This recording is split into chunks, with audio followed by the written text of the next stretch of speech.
It's a show with a mostly black cast. The main character is a black gay male, played by a black gay male, written by black gay men, and it's a fantasy sci-fi show. Like, this is literally everything that I've ever wanted. But it's on the CW though, so I'm a little nervous.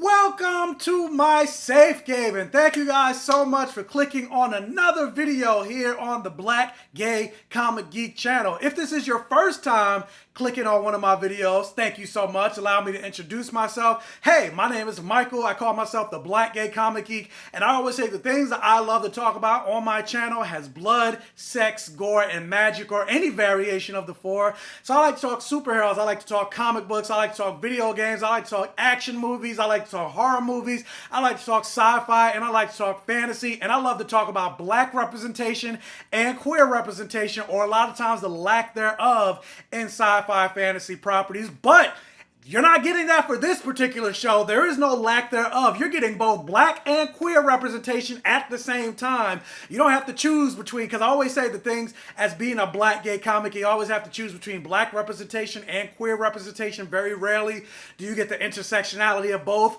Well, you're getting that now in this show. But anyway, if that's something that you're interested in hearing me talking about, if you think representation equals normalization and you want to bring some representation to this YouTube movie review space, do me a favor and hit that subscribe button and become one of my safe Gaveneers, which is what I call the people that are subscribed to my channel. But whether you are subscribed or not, do me a favor, hit that like button. It'll really help with the YouTube algorithm and getting this video and my channel out there. But anyway, let us talk about this brand new show on the CW called Tom Swift. I'm like so mad at myself because I was definitely speaking to the camera for a good like 10 to 15 minutes only to realize I wasn't recording.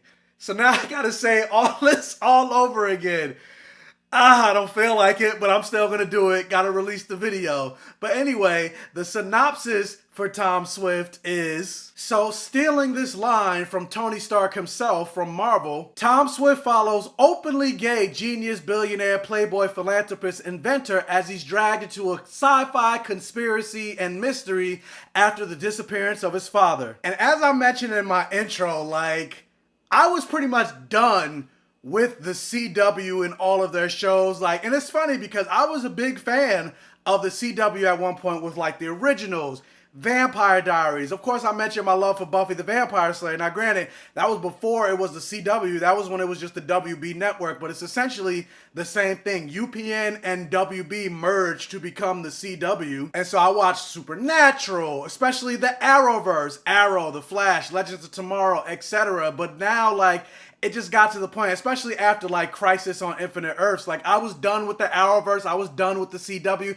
especially after what Vampire Diaries did to Bonnie. Like, I put a whole video out on TikTok regarding Bonnie deserving better and the disrespect that Kat Graham had to go through on that show. So I was just like, yeah, I'm done with the CW and the CW verse. Like, all the DC shows just needs to go to HBO Max. Like, and then CW was just canceling shows left and right. And then on top of that, the trailer for Gotham Knights just released. And I was just like, this is trash. So I'm just like, nothing could get me back to the CW. And then they announced a show like this with, again, a black gay leading character played by a black gay leading actor with black writers and a black executive producer. I'm just like, me calling myself Black Gay Comic Geek, I have to watch it, right? Especially since it is fantasy. So, CW, you got me back. But honestly, because it is the CW, I'm still nervous about it because I'm like, I give it like maybe one good season. And with that said, with Tom Swift, like, I am definitely interested and intrigued in this show based on the first episode. I did get a screener for this episode of Tom Swift. And so thank you to Paramount for allowing me to get the screener. I wanted to release this video yesterday for the actual premiere date, but like I said, I was recording for a while and I realized that, or I was talking for a while and I realized the video wasn't recording. And I was just like, I'm getting into bed. I'm not repeating this all over again. So I'm releasing this video a day late. And then not only just that, but my review, the VFX weren't actually done yet. So I didn't actually see the show as it was intended to be seen. So my review is not going to be the whole picture. I do need to go back and watch the show with all the finished VFX. But overall, I still pretty much seen what I need to see. And let me first and foremost say about the lead, Tom Swift. Like I said, I never seen the original show Nancy Drew, which this is a spinoff of. But the lead actor, Tion Richards, again, openly gay actor, playing an openly gay character. Like, that man is fine. Like, look at this photo. Like, if you're watching this video and you're single, call me up. If you're ever in Jersey. But he's fine. And not only just that, but like, I really like him as the lead character, as Tom Swift. Like, he is charming. He is somebody like that you could believe is a billionaire, genius, playboy, philanthropist, inventor. And not even just the lead cat, but the whole cast is good. I mean, hell, even just look at the poster. The fact that there's 3 dark-skinned black people on the poster, that's not something that I would have expected of a fantasy sci-fi, especially on the CW. Like, I would have felt like the whole cast would have been nothing but light-skinned people. So, like, that right there called out to me. And then also just the representation in this show, not just from the character of Tom Swift, but you have a lead actor played by a trans man actor who's Tom Swift's bodyguard, Isaac. And that's something I don't think I've ever seen before, a trans bodyguard, especially a trans male bodyguard. Like, generally when it comes to representation of transness in shows, it's usually trans women. I hardly ever really get to see like trans men, especially black trans men. The only other show I can think of is 911 Lone Star, which I'm behind on that. I need to catch up and watch. I only saw like the first 2 seasons. I definitely need to check out season 3. And then I think season 4 is about to come out. And you also have the man, the myth, the legend himself, Mr. Reading Rainbow, Levar Burton as his AI. Because again, I mentioned like the Tony Starkisms.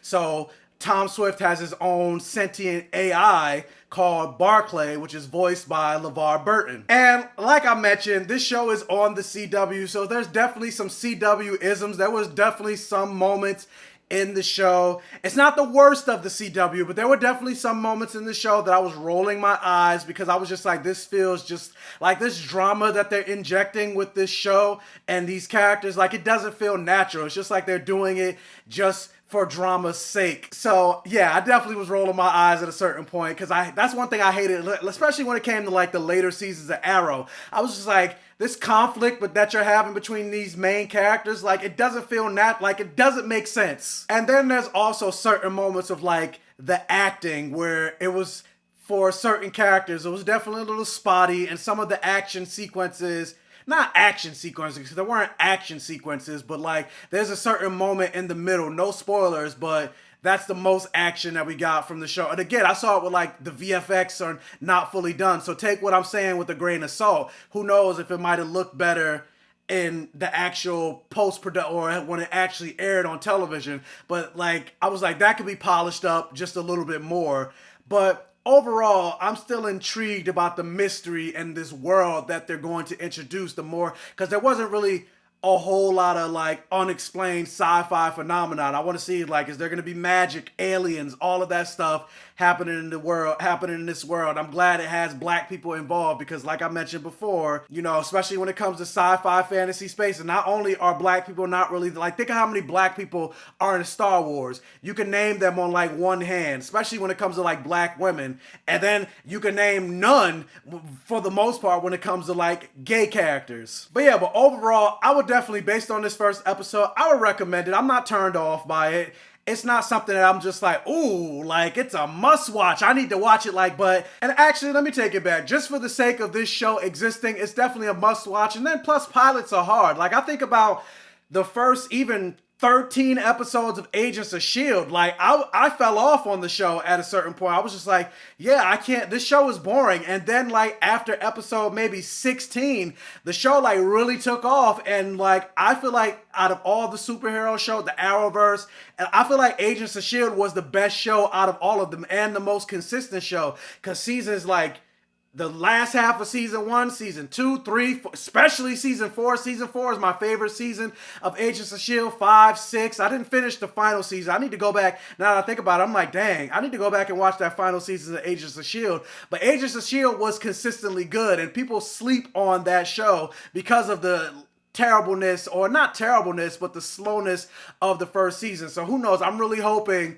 that's what happens with this show. Like, first episode, again, it wasn't bad. I'm not comparing it to Agents of S.H.I.E.L.D., but I was just like, all right, it was decent. But I'm hoping after the second episode, I'm like, okay, now I'm really invested. But I still recommend the show overall. But the question is, have you guys seen Tom Swift on the CW? Are you interested in seeing Tom Swift on the CW? Do you even know about Tom Swift on the CW? Let me know all of your thoughts in the comment section below. Also, if you can, hit that thumbs up button and like this video. Oh, and since this video is coming out today, June 1st, happy Pride Month, everybody. But yeah, if this is one of your first time checking out one of my videos, please check out the other videos on my channel. If you like what you see, please subscribe for more and hit that bell notification button so you're alerted every single time I post a new video. And if I haven't said it enough, please hit that thumbs up button and tell your friends, families, and neighbors about my channel to help me continue to grow. And as always, I will catch you guys next time.